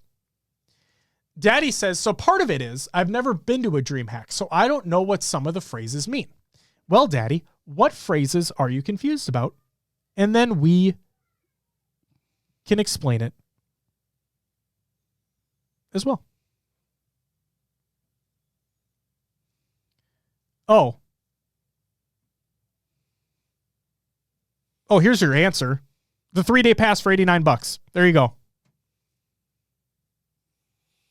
Yeah. Done and done. Unless you're looking to bring your own controller. No, computer. Oh, computer. Yeah, BYOC is bring your own computer. Access to all non-LAN related events. Like, does that mean you get a ticket to hear the LAN tournament from the lobby? No, like they have like concerts and whatnot at DreamHacks. What's the upgrade for $6 for better seating? What do you mean? I see a 3-day pass for $89. Festival access 24/7 from Friday 10 a.m. to Sunday 7 p.m. 3-day premium pass is $169. Nice. Similar to the 3-day pass with the extra benefits. A merch voucher, premium registration line, and a badge instead of a wristband. Ooh. Where's this upgrade? I'd like to know why you're seeing that. Because the only add-ons that I'm seeing are for IEM, which is Counter-Strike, if I'm not mistaken. So, literally, I'm just going to tell you this. I'm looking at their tickets page right now on their website. Dolan, thank you for the follow. Welcome to the live show, by the way. I'm looking at the add-ons. You do not need to look at any of the add-ons. Okay? Do not need to look at any of the add-ons. IEM is for Counter-Strike only. Okay? Don't worry about it. Halo will be in a completely separate area of the venue. Do not worry about IEM. Okay? Literally, the only thing that you need to be thinking about is the 3-day pass for $89. That's it. That is it. Or if you wanted to bring your computer, then you could get the regular LAN pass BYOC for $99. You can bring your computer at the same time and play it there. And Daddy, never be sorry about it. Happy to answer the question. And that's what we're here for. So there you go. With that, Will, and the question answered, if you wouldn't mind, plug in the fucking show. Of course. Well, we have our Patreon now. If you haven't checked it out, we do some extra content over there, an extra audio show, video show, Q&As, things like that. Maybe a little early access to some things as well. So go check out the Patreon if you're interested. Do it. Of course, you can find us on all the great podcast services out there. iTunes, Podbean, Stitcher, Spotify, and Josh's favorite, Pocket Cast, not an ad. Join the Discord. We hold the community playdates there every Friday when we can. Every channel that you need, it's there. Just go check out the freaking Discord, all right? Do it. Follow us on Twitter. Linktree has the Discord link as well, or !Discord and chat. We have an Instagram, Facebook as well. There's our YouTube channel, HCS Pro Talk. Just search it up. We should pop up. And all the old VODs, interview series, all on YouTube. Go check it out. If you want to watch us live, we're live on Twitch Mondays at 7 p.m. Central Time. And if you go to hcsprotalk.com, it'll actually now take you to evolvedhalo.com. Your home for Halo. Make sure to check out the fine folks over at Podcast Evolved and all their shows. Mission Debrief, Podcast Evolve, Halo TV Plus, Book Club, Builds with Blocks, Halo Headlines, Halo Gear Guide. All awesome shows, all awesome people. Go check out Podcast Evolved. Awesome. Ronan asks, when can we see you on Kick? Never. Daddy with the gifted sub. Thank you so much, Daddy. Woo! Greatly appreciated. All right. That's it. That's all I got. Awesome. Ladies and gentlemen, that is going to do it for episode 281 of HCS Pro Talk. I want to thank you very much for tuning in live. If you're still here, thank you so much for taking the time. Thank you for keeping the conversation civil, and thank you for joining the conversation. If you're watching the VOD on YouTube or you're checking out the audio version on one of your favorite podcast services, talk to us. Let us know how you're doing. Join the Discord like Will said. Leave a YouTube comment, whatever it is. I don't fucking care about analytics. Just if you want to talk to us, we're available on those platforms. Go fucking talk to us. Shoot us a DM on Twitter. Say what's up. It'd be great. We'll be back next week to talk about, I don't know what the fuck is going to happen, but we'll have to wait and see. Hey, haven't used that one in a little while. We're going to go raid Tony because Tony's awesome. Have a great night. Have a great week. We'll see you next week. But until then, bye-bye.